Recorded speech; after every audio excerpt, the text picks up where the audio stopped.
ऐसा का खास बाकी ताका तारा ऐसे तुहर गाल लागी गेंदा के फूल जैसे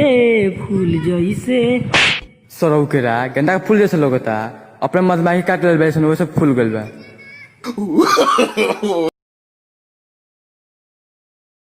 अमीरों का डांस।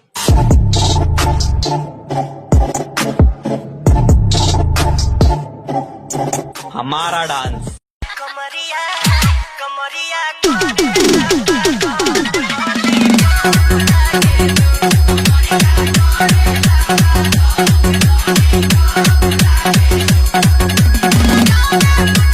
चलेगा और डांस करता है देखे चलेगा। हाँ चलेगा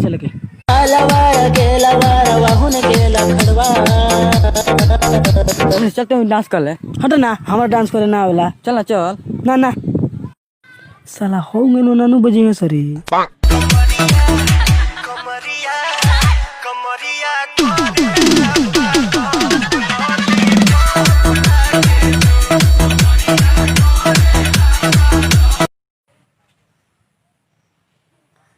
रे कहाँ जाते रे खिसिया के हटबो कि ना जाए देबो कि ना अपने माल धोखा दे ले बिया। तो आज न धोखा दे ले बिया और दिन तो तू मरले होगा न जाके। हाँ मरले बानी के लेखल मरले बाड़ा जानते ईंटा चला के मरले बानी खूब जो। रे हो देख एक लड़की आवत चले हमार माल लिया चुप।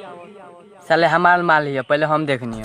ना हमार माल लिया ना हमार हिया ना हमार माल लिया ना हमार हिया ना हमार माल लिया रे हो तो चाचा सुन ललन ना ना हमार माल नहीं तोर माल लिया ना हमार ना हिया तोहरे हिया ना ना तोर हिया ना हमार ना हिया तोहरे हिया ना साला हमार नहीं तोर हिया हमार ना हिया तोहरे हिया। रा ई कामना कटा सन रे नानू अपने में अपने मजाक करत नियसन। नो ए पटी तिनका छप चढ़ा देबे ना चढ़ा दो ना चढ़ा चढ़ा दो ना जो चढ़ जो चढ़ा दो। अच्छा आप चढ़ा देतनी आप सारा साला मौगा बारे पांजा में पकड़ के गाछी पर चढ़ावता। जो साला तीन को चढ़ा के जो चढ़। हमारा प्यार के बदला में बोला का दिल बाड़ू हो डीजे तू जब दिल बाड़ू हो तो दगा दिल बाड़ू हो। डीजे अनीता इस साला को नाम मत धरो पूरे घर वाला सुन लिया सन तो काट के फेंक दिसनु भागल बिया। नो ए मनीष तोरा सुबह से देखा तनी ते का इतना बेचैनी में रहता रे। बागबूर जाना तारीस हमरा के कल पागल कुत्ता काट ले वही से बेचैन बानी। जानता है उस पार्टनर हमरा ख्याल से नो तोरो जाके वो पागल कुत्ता के काट लेवे के चाही।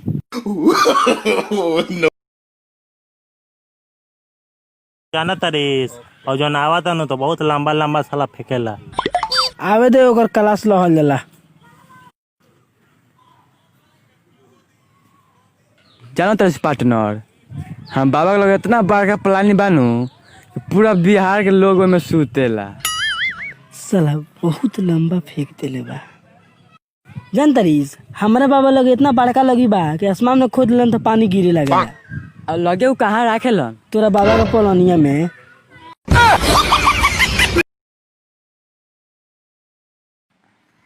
डॉक्टर साहब क्या है रे कौन है रे? बहुत सीरियस तबीयत खराब बा। तुम्हारा तबीयत खराब है? अच्छा बताओ क्या हुआ है? चेक करके देखिए तो। ठीक है चेक कर रहे हैं देख।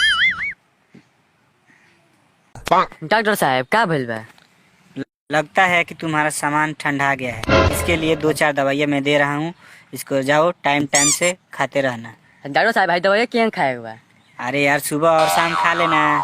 है क्या खाए हुआ? अरे यार बोल रहा हूँ ना सुबह शाम खा लेना। है क्या खाए हुआ? अरे यार जाना ठेउन भर पानी में खा लेना।